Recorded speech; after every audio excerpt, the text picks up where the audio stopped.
They poured concrete onto my property on a Tuesday morning, and by Friday, an entire multi-million-dollar development project was shut down. No, I'm not exaggerating. The crews were sent home, investors were calling nonstop, and a guy who thought he owned half the county ended up standing on my front porch asking for a favor he never imagined he'd have to ask. The crazy thing is, it all started with a strip of dirt, so small most people would have walked past it without even noticing. I live in a town called Fairmont Ridge, one of those places where people still wave from their driveways, and everybody somehow knows when somebody else buys a new lawnmower. Nothing exciting ever really happened there. At least, not until the old vacant lot next to my house got sold. For nearly 12 years, that lot sat empty. Kids played football on it. Dogs ran through it. Weeds grew taller than some of the fences. It was just there. Then one spring, everything changed. A developer named Graham Mercer bought the property. Nobody knew much about him except that he had money and a reputation for building fast. Really fast. Within a week, survey flags appeared everywhere. Then came the trucks, the equipment, portable offices, stacks of steel, workers moving around like they were racing some invisible clock. The project was supposed to be a 3-story office complex, big enough to completely change the look of our neighborhood. At first, I honestly didn't care. Construction noise is annoying, sure, but people build things. That's life. I figured I'd deal with a few months of backup alarms and dust, and then move on. What I didn't expect was becoming part of the project. One afternoon, I pulled into my driveway after work and noticed something strange. It wasn't obvious. Nothing dramatic. Just a line of wooden forms running beside my driveway. I sat there for a second with my truck still running. Something about it fell off. You ever have one of those moments where your brain notices a problem before you consciously understand what it is? That was me. I got out and walked closer. The forms looked straight, professional, deliberate, but they weren't where they were supposed to be. They were sitting inside my property line. Not by much at first glance. Maybe a few feet, but enough. I found one of the workers nearby and asked, "Hey, what's going on with these forms?" The guy barely looked up. "Foundation pour tomorrow." I pointed toward the line. "Pretty sure that's my property." He shrugged. Not joking. Actually shrugged. Then he said, "That's where engineering marked it." Like that settled everything. Like engineers had somehow become kings. I remember standing there thinking, well, that's not a great answer. That night, I pulled an old survey packet out of a filing cabinet in my garage. Most people probably would have let it go. Honestly, I almost did.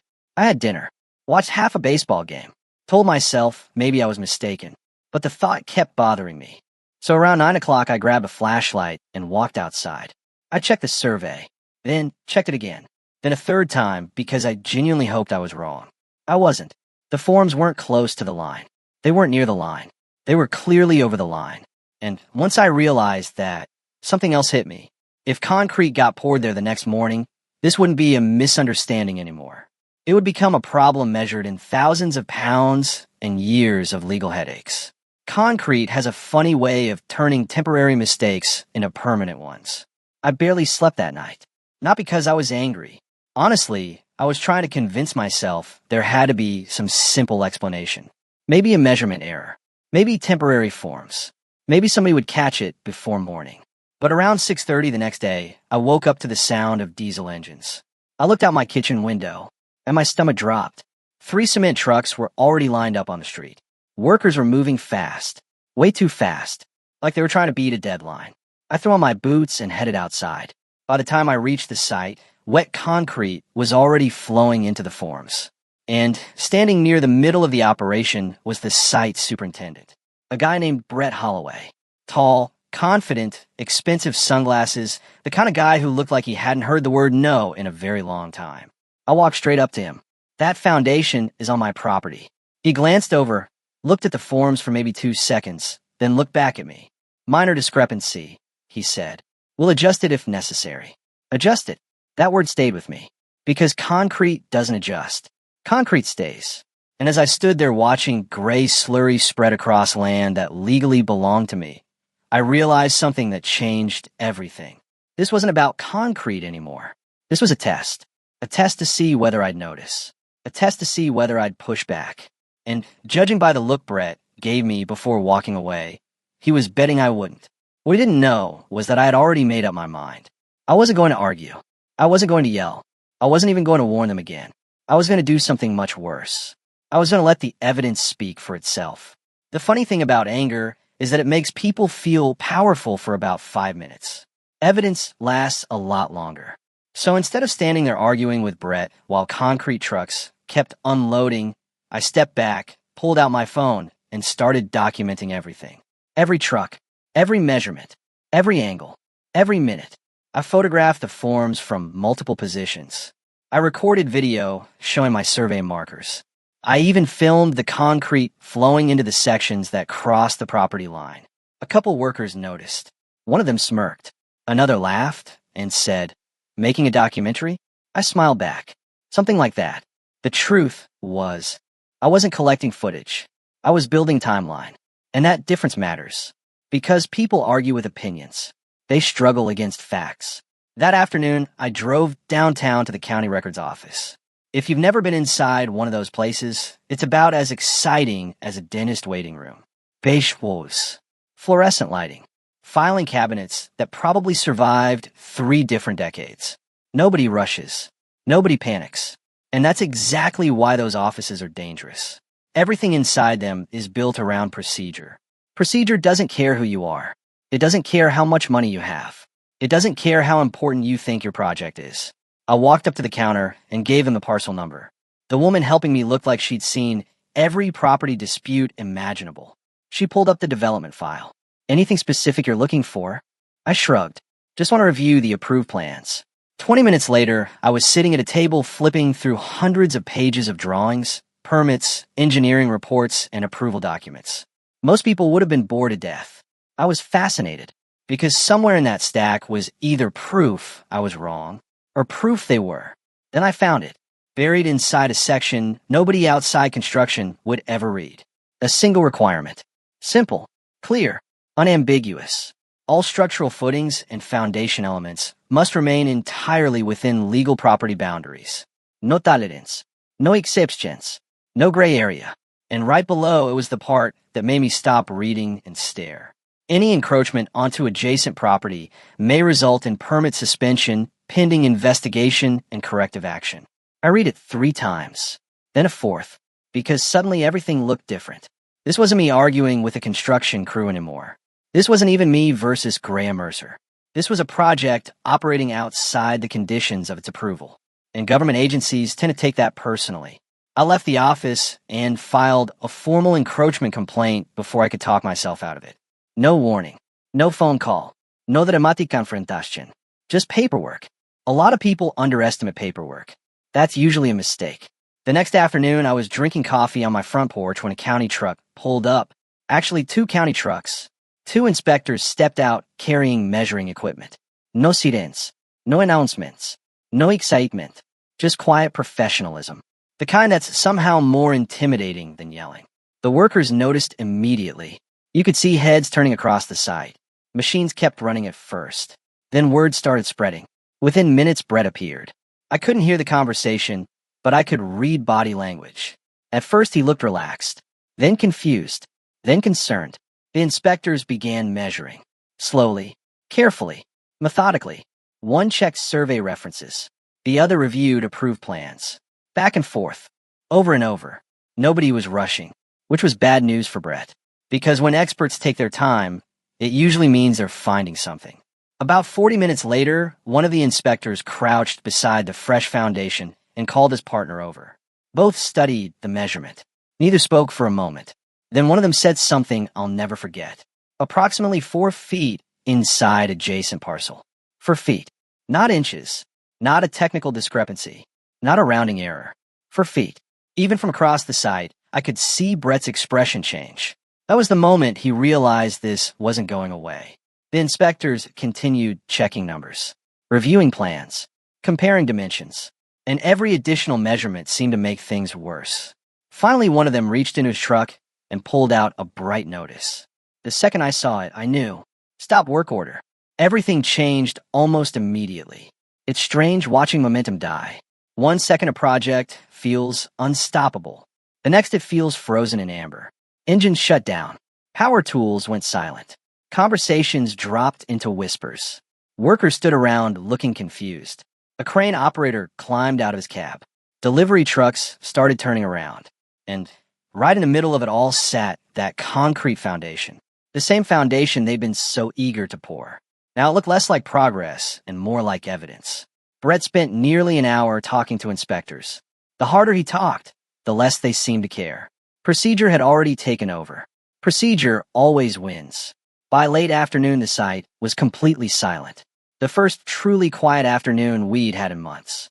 Then around sunset, I heard a knock on my front door. I already knew who it was. Somehow I knew. When I opened the door, Graham Mercer stood there. The developer himself. I'd only seen him from a distance before. He looked exactly like the type of man who built things for a living. Perfect haircut, tailored shirt, expensive watch. The confidence of someone accustomed to solving problems with money. At least most problems. Mind if we talk? He asked. I stepped outside. He smiled politely. A little too politely. I think there's been a misunderstanding. Of course there had. There's always a misunderstanding when mistakes become expensive. For the next 10 minutes, he explained how unfortunate the situation was. How construction schedules were complicated.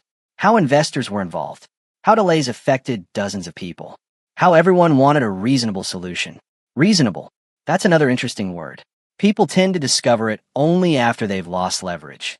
Finally, he got to the point. We can trim the excess concrete and move forward. There it was. The cheapest solution for him. The fastest solution for him. The easiest solution for him. I almost laughed, because the more he talked, the more obvious it became that nobody on his team had expected resistance. They'd expected inconvenience, not consequences. I looked toward the silent construction site, then back at him. No, his smile froze, just slightly, the kind of pause most people miss. I didn't. No, he repeated. No, I said, not anymore. For the first time, the conversation stopped feeling like negotiation and started feeling like reality. Because what Graham still didn't understand was that I wasn't focused on the concrete itself. I was focused on everything underneath it. The grading had changed. The soil had been compacted. Drainage patterns had shifted. Heavy equipment had altered the entire strip beside my driveway. Removing a few inches of concrete wouldn't fix any of that. And judging by the look on his face, he was finally beginning to realize just how expensive that lesson was about to become. And what happened 3 days later would cost his company far more than a delayed schedule. 3 days later, I woke up to a sound that was somehow even louder than the concrete trucks. Demolition saws. Not the small kind. Industrial saws. The kind that scream through reinforced concrete like they're settling an old score. I stepped outside with a cup of coffee and just stood there for a minute. Because what I was looking at felt surreal. The very foundation they'd rushed to pour. The very foundation they'd insisted was a minor discrepancy, was being cut apart piece by piece. Huge blades carved through hardened concrete while sparks shot into the air.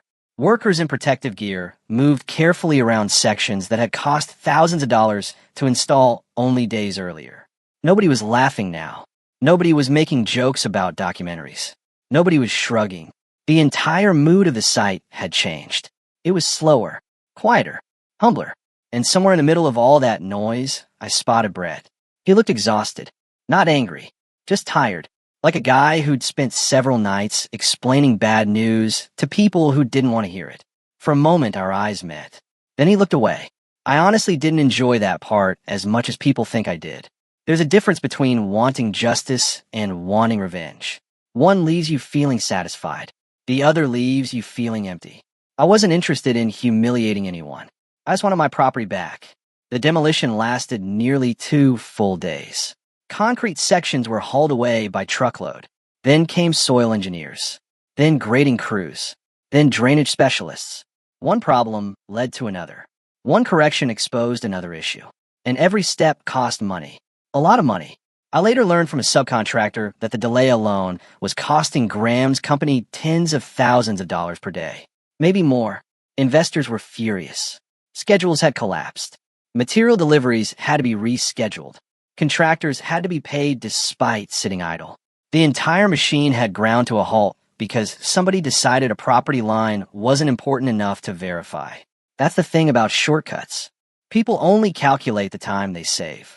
They rarely calculate the price of being wrong. A week later, the inspectors returned. Same trucks, same equipment, Same calm expressions. This time I didn't even bother walking over. I watched from my porch. They measured, checked plans, verified elevations, reviewed drainage. Then they measured everything again. About an hour later, one of the inspectors gave a simple nod. That was it. No drama, no speeches, no grand finale. Just a nod. The stop work order was lifted later that afternoon. Within hours, the project came back to life. Machines started moving again. Deliveries resumed. Workers returned. Construction continued. But something was different now. Everyone knew exactly where that property line was. You could have painted it neon orange, and it wouldn't have been more obvious. Nobody came within 10 feet of it without checking twice. A few weeks later, I ran into one of the foremen while grabbing lunch at a local diner. He laughed and shook his head. You know they're using your property line as a training example now, right? I nearly choked on my coffee. What? He grinned. Every new supervisor gets the story. I couldn't help laughing. Of all the possible outcomes, becoming a cautionary tale hadn't crossed my mind. Months passed. The office building slowly climbed into the skyline. Steel became walls. Walls became glass. Glass became offices. Eventually, it looked like every other successful commercial project you'd see driving through any growing town in America. If you pass by today, you'd never know what happened there. You'd never know the project nearly got shut down permanently. You'd never know millions of dollars hung in the balance. You'd never know a 4-foot strip of dirt caused all that chaos. And honestly, that's the part one think about most. Not the victory, not the stop work order, not even Graham showing up at my front door. What stays with me is how close I came to doing nothing. Because if I'm being honest, that would have been easier. Way easier. I could have ignored it. I could have trusted their promises. I could have accepted the quick fix. Most people probably would have. Nobody likes conflict. Nobody wakes up hoping to challenge a major construction project. We tell ourselves it'll work out. We tell ourselves somebody else will handle it. We tell ourselves the problem isn't big enough to matter. Until one day it is. And that's really what this whole experience taught me. Boundaries don't become important when they're respected. They become important when they're crossed. Whether it's property, business, friendships, family, or life in general. The moment somebody decides your line doesn't matter, you have a choice to make. And that choice usually says more about you than it does about them. Now here's where people still argue with me. Some say I should have accepted the compromise. Some say I cost dozens of workers time and money. A few people even told me I should have just sold them the strip and moved on. Maybe they're right. Maybe there was a simpler path. Maybe there was a kinder path. I honestly don't know. Why I do know is this. The law didn't stop caring because the project was expensive. The property line didn't move because investors were impatient. And ownership doesn't become optional just because somebody else is in a hurry. So now I'm curious what you think. If you were standing where I stood that morning, watching wet concrete being poured onto your property, what would you have done? Would you have stopped the project? Would you have accepted the compromise? Or would you let it go and hoped everything worked out? Let me know down in the comments, because these situations are never as simple as they look from the outside. And if you've ever dealt with a neighbor, developer, HOA, contractor, or anyone who thought your boundaries were negotiable, I'd love to hear your story too. Sometimes the smallest lines end up creating the biggest battles. And sometimes those battles reveal exactly who we are when it actually matters.